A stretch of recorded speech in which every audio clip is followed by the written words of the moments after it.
መንግስት ግን ምን እንደዳረገ ታውቃለህ? ዝም ብሎ እኛን አመጣ ጮቄ ቁጭ ያደረገ። እሺ ዝም ብሎ ጓደኛ በበርድ አለቀ። ጓደኛን ዛሬ እንድሞታል ነገ 2 3 እያለ ጨረሰ መንግስት። ታግራይ ከሚሄድ እዛውንስ እንደው እዛ ዚብ ሞቶ በቀረን ነው ምንም ማድረግ እንደው መንግስት ማለት አሁንስ እንደው ኮሮና ነው የሆነ። አሁንና ፋኖ ማርኮ ነው ከርተን የመጣው እኔ ጠፍቶ አይደለም የመጣው ጠፍቶ መጣ። እዚህ ፋኖ ዝም ብሎ ቁጭ አድርጎ ያበላል እንደበረ። ምንድነው ይዘህ የመጣ? ምን መሳሪያ ነው ይዘህ የመጣ? ጥቁር መሰለ ክላሽ ነው ይዘህ የመጣ። ማጣ እዚህ ፋኖ ጋር ቁጭ አለ። ብርድ ያለ ፎጣ ገዛ፣ ጫማ ገዛ። ፋኖ ነው የገዛልህ? አሁን ወደ ቤት ይሄዳል። ብር ይሰጣል። መታወቂያ አስወጥቶ ያለ ነው። ስንት ብር ይሰጣል አለህ? 50,000 ብር ነው። ትራንስፖርት ይችላል አለ። የምን አገባ ይሰጣል ከሚሞት ጎበዝ ይሰጣል። አራተኛ ሻለቃ ዘመቻ ኃላፊ ነው። ዛሬ ግን እስከ መገናኛውና እስከ ክላሹ በዛውም የጓደኞችንም እናንተ ማጠቅሙን ውን ሲላቸው እምቢ ስላሉት የነሱንም ስልክ ጨምሮ ይዞ መጥቷል። መከላከያ ሰራዊት ነው ከሚለው ወይም የአብይ አህመድ ዙፋን ከሚያስጠብቀው መከላከያ ከሚለው ጀግናው የኦሮሚያ ክልል ተወላጅ ያው መከላከያ የነበር ልጅ ዛሬ ከፋኖ ጋር ተቀላቅሏል። ስለ 117ኛ ክፍለ ጦር መሐንዲስ ዛሬ ከፋኖች ጋር ተቀላቅሏል። በዛሬው ዕለት ለምን ዛሬ አብይ አህመድ ወይም መሐመድ ተሰማ ጮቄው ላይ አድርጎ ያስቀመጠው ቢቡኝ ወረዳና ዙሪያው ጮቄው ላይ ያስቀመጠው መከላከያ እኛ ከህዝባችን ጋር እንዋጋም፣ ዳር ድንበር እዚህ መሃል ሀገር አይደለም። ስለዚህ እኛ ህዝባችንን እንድንወጋ አይደለም የወጣን ህዝባችንን ልንጠብቅ እንጂ ብሎ ኤው የ117ኛ ክፍለ ጦር መሐንዲስ መከላከያ ወይም በፋኖች በሸውዶ አያመኮነን የምንለው ዛሬ ያው እኛ ጋር መጥቷል። ናሴ 4 12ኛ ወር 2018 የቢቡኝ አባደሞ መቻይል ዋብር ላይ በመግባት ፍልቅልቅ የመሸገውን የአብይ አህመድን ሰራዊት 4ቱን ሞተና 4ቱን ሞት 5ቱን ቆስለኛ አድርገዋለች። በሃይሜ መሪነት ነገም በዚህ እንዳትደነቁ፣ በሃይሜ መሪነት ነገም ታምር ይሰራል። ታምር ሰሪው ሃይሜ ይመች። በዚህ ቀጥልበት።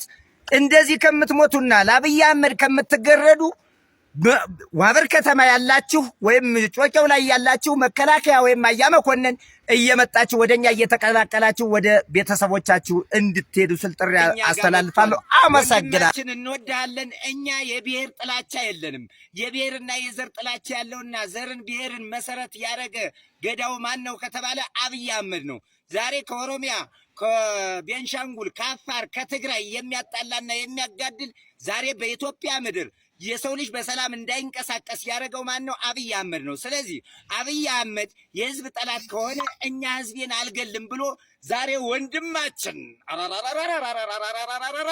በጸገና ቻው ብሎ ሸነሸዋን ፋኖችን ተቀላቅለዋል። የማቸ ነጋገር ትገባለህ። ሌሎችም በዚህ ልክ እየመጣችሁ ከዚህ ስርዓት ወጣችሁ አገራችሁ ተቀላቀሉ። ዛሬ እኮ የባለስልጣን የካድሪ ልጅ ወይም የጀነራል ልጅ የነሱ ልጆች ውጭ ናቸው። ዛሬ በደሃ ልጅ የሚቀልደው አብይ አህመድና የራሱን ዙፋን ይጠብቁልኛል እያለ እያፈሰ በሚማግደው ዛሬ ወንድም ከወንድሙ የሚያጣላው ማን ነው? ብልጽግና ወይም አብይ አህመድ ነው። አብይ አህመድ ከዚህ በኋላ መከላከያውም ህዝቡም ባንወባል የኢትዮጵያ ብሔር ብሔረሰቦች አንዱነን ነገ አንድ ኢትዮጵያን እንመሰርታለን። መከላከያ ዛሬ የወጣ ከህዝቡ ጋር እየተቀላቀለ ነው። የህዝብ ልጅ ስትሆን አገር ትጠብቃለህ፣ ህዝብ ታድናለህ። ቻው። ጦረኛው ስርዓት ብቻውን እየቀረ ነው። የመከላከያ ሻምበል መሪውን ጨምሮ 11 የጠላት ሰራዊት አባላት የ74ኛ ክፍለ ጦር የአባይ ሸለቆ ፋኖን ተቀላቅለዋል። በፋብን ቴዎድሮስ 201ኛ ኮር 74ኛ ክፍለ ጦር 2 ሚኒሻ፣ 2 ፖሊስ፣ 4 መከላከያና 3 የአድማ ብተና አባላት ተቀላቅለዋል። በነፍሴ ሳር ምድር ወረዳ መርጦ ለማርያም ከተማ የሚገኘው የጠላት ካምፕ ሰሞኑን በደረሰበት ከፍተኛ ምት በመደናገጡ በየዕለቱ አባላቱ እየከዱ ይገኛሉ። በዛሬው ዕለትም 11 አባላት ከፋኖ ጋር ተቀላቅለዋል። ከነዚህ መካከል የመከላከያ ሻምበል መሪና 2 የመከላከያ ጋንታ መሪን ጨምሮ 1 የሚሊሻ ብሬን ተኳሽ ይገኙበታል። ሌሎች የአድማ ብተና አባላትም እንዲሁ በተለያየ ሙያ የነበሩ በስታፍ አባላት ጭምር ይገኛሉ። አባላቱ እኛ በተለያየ መልኩ የተለያዩ ተልእኮችን ይዘን ገብተን በዋናነትም ታጥቆ መውጣት ፈልገን ነበር አላማችን። ያንንም አሳክተነዋል። ለመውጣት ስላልተመቸን ግን ብዙ ጊዜ ለጠላት መጠቀሚያ ሆነን በመቆየታችን አሁን ህዝባችንን እጥፍ ድርብ አድርገን ለመካስ ዝግጁ ነን ብለዋል። ከዚህ በመቀጠልም ሌሎች አባላትም የግጭት ጠማቂ ጦረኛ ስርዓት ዙፋን ጠባቂ ከመሆንና ቤተሰቦቻችሁን ከማሳዘን ወደ ፋኖ በመቀላቀል የስርዓቱን እድሜ በጋራ ሆነን እናሳጥር። የጋራ ጠላት አለን። የጋራ ጠላታችንን ቀጥታ ጥለን የራያ የወልቃይትና የመተከልና የደራ ሁኔታ ለአማራ ፋኖ ብሔራዊ ንቅናቄ ቀይ መስመሩ ነው። ይሄን ወያኔ ቲፒኤልኤፍ ያውቁታል፣ በደንብ በስነ ስርዓቱ ያውቁታል።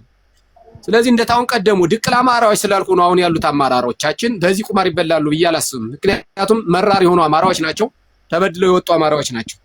ካሁን በፊት እንዳልኩ ግማሻቸው ትግሬ ግማሻቸው ኤርትራውያን ስለነበሩ የአማራን ህዝብ ከህገ መንግስቱ ጀምሮ እንዲረሸን እንዲሳደድና በኢትዮጵያ ህዝቦች ላይም እንደ ገዳይ እንዲታይ እና ማንም ያገኘው እንዲቆሽ እንዲረግጠውና እንዲገለው ያደረገ ህገ መንግስት አጽድቀው በእነዚህ ትግሬዎች ምክንያት የአማራ ማህበረሰብ ህልውናውን አጥቶ ለረጅም ጊዜ ቆይቷል ማለት ነው። ስለዚህ ያኛው ይደገማል ብለህ በታመር እንዳታስብ። ምክንያት እንዳልኩ በአምስቱም አቅጣጫ ቢዛሞን ጨምሮ ማለት ነው ያሉ የፋኖ አመራሮቻችን ንጹህ አማራዎችና የአማራ ልጆች ስለሆኑ የገንዛ ማህበረሰባቸውን እንደዚህ አድርገው አጋልጠው ይሰጣሉ ብሎ ማሰብ እጅግ በጣም ከባድ ነው። ከዛ ውጭ ደግሞ ማህበረሰቡ ማመን መቻል አለበት።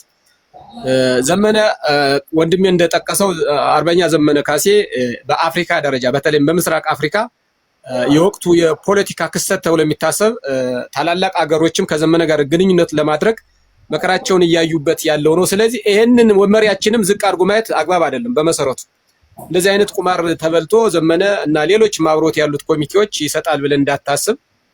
እኛ በእጃችን ስለያዝናቸው ነው እነዚህን አመራሮች እንጂ አይደለም የኢትዮጵያን ፖለቲካ ቀርቶ የዓለምን ፖለቲካ ይቀይራሉ ተብሎ የሚታሰቡ ልጆች ስላሉ ምንም ስጋት አይግባ በዚህ በኩል ለማለት ፈልጌ ነው ወንድም አለም ባጭሩ። ከዛ ውጭ ግን ስለ ጽምዶ ስለምናምን እውነት ለመናገር የአማራ ፋኖ ብሔራዊ ንቅናቄ እስካሁን ድረስ መግለጫ አልሰጠም። ከነከሌ ጋር ተጣምሬያለሁ ምናምን ብሎ አልሰጠም መግለጫ።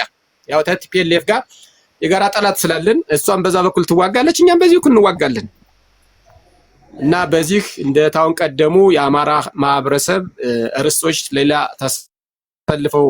አሳልፈው ይሰጣል የሚል ድርጅት እንደሌለን በደንብ መታመን መቻል ያለበት ነገር ነው ብዬ ነው የማስበው። ወንድም አለም እኛ ከማንም ጋር አይደለም ጠባችን። ወደለን ሁሉ ደምን ስንመልስ አንኖርም። ዞሮ ዞሮ በአሁኑ በተጨባጭ የአማራን ህዝብ እየጨፈጨፈና እየረሸነ ያለ ብልጽግና ነው። ስለዚህ ቋሚ ጠላታችን ብለን የምናስበው በእኛ እድሜ በተለይ ብልጽግና ነው። ብልጽግናን ለማጥፋት ደግሞ የሚተባበረን ኃይል ካለ ማናቸውም ኃይል ይሁን በመርህ ደረጃ ምን መተባበር አስፈላጊ ነው። ለምሳሌ ኤርትራ ከሻዕቢያና ቲፒኤልኤፍ በኤርትራና በቀይ ባህር በአሰብ ጉዳይ እጅግ ኃይለኛ የሆነ ጠብ ነበራቸው። እንደዚህ እንዳሁኑ እንደኛ ለነጻነት ብለው እንደወጡት ማለት ነው። እና በዛን ሰዓት እነሱ በሂደር ነው ያዙት። የኤርትራ መገንጠልና የአሰብ ጉዳይ በሂደር እንያዘውና ቅድሚያ ጠላታችንን እናጥፋሉ። ተባብረው ደርግን አጠፉ። ከዛ በኋላም በአንድና በተለያየ ሁኔታም ያው እንደምታውቁት ኤርትራን ገንጥለው ለብቻ ሀገር አድርገዋታል ማለት ነው። ስለዚህ አሁን የኛ ዋና ጠላታችን ብልጽግና የሚባል ነው። የኛ ብቻ ሳይሆን ለመላው የኢትዮጵያ ሕዝብ ጠላት ነው ብልጽግና። ያን ብልጽግናን ለማጥፋት የሚተባበር ድርጅት ደግሞ አስፈላጊ ነው በአሁኑ ሰዓት። ብልጽግና ደግሞ ይሄን ስለፈራ ጽምዶ እንደዚህ ሆነ ቀባት ሶስ ምናምን ነው የሚል ያው አንድ ከሆነ እንደምንጥለው ስለሚያውቅ ይሄን ለመበተን ሌት ተቀን እየባከለ ነው። ዞሮ በቅርብ መድኃኒቱን እንሰጠዋለን። ብልጽግናን ከኢትዮጵያ እናባረረዋለን። እርግጠኛ ሆነን የምንነግራቸው ብልጽግና እናጠፋዋለን። በቃ 100% ምንም መጠራጠር ያስፈልግ። የብልጽግና ባለስልጣናት በተለይም የአማራ ብልጽግና ባለስልጣናት ሆድ እንጂ ፈጽሞ ጭንቅላት የላቸውም። ጭንቅላት ማሰቢያ ጭንቅላት ቢኖራቸው ኖሮ አብይ አህመድ ለ8 ዓመት ሲገድለው የነበረውን ህዝብ እንደገና ለተጨማሪ 10 ዓመት ሙሉ በሙሉ ዲስሚስ አድርጎ ለማጥፋት እያዘጋጀ ያለውን የፕሬዝዳንትነት ስልጣን ከዛም ይህንን ተጠቅሞ አሁንም በሚዲያ እንደተናገረው የኦሮሞ ተስፋፊነትን ለማስቀጠል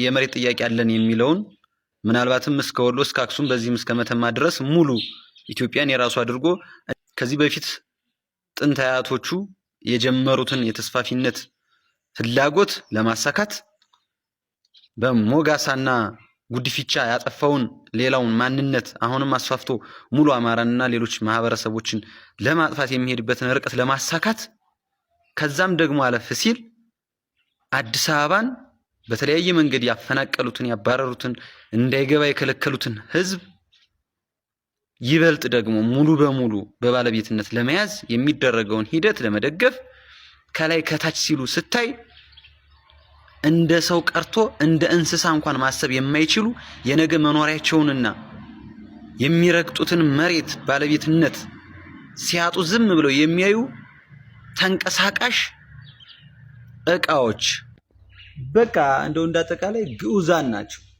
እውነት የብልጽግና ካድሬ በሙሉ ግዑዛን፣ ጄኔራሎችም ከዛ የተናነሰ ነገር የላቸውም። ስለምንም የማያውቁ ስለምንም የማያስቡ ከርሳሞች ንጹሃን ወጣቶችን አላግባብ በየጦርነቱ እየማገዱ የሚያስጨርሱ ምናልባትም ለገንዘብ ሲሉ የወጣቶችን ደም የሚሸጡ አይሁዳን ናቸው።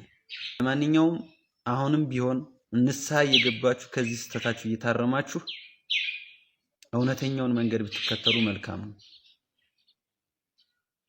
ለታሪካችሁ ባትጨነቁ እንኳን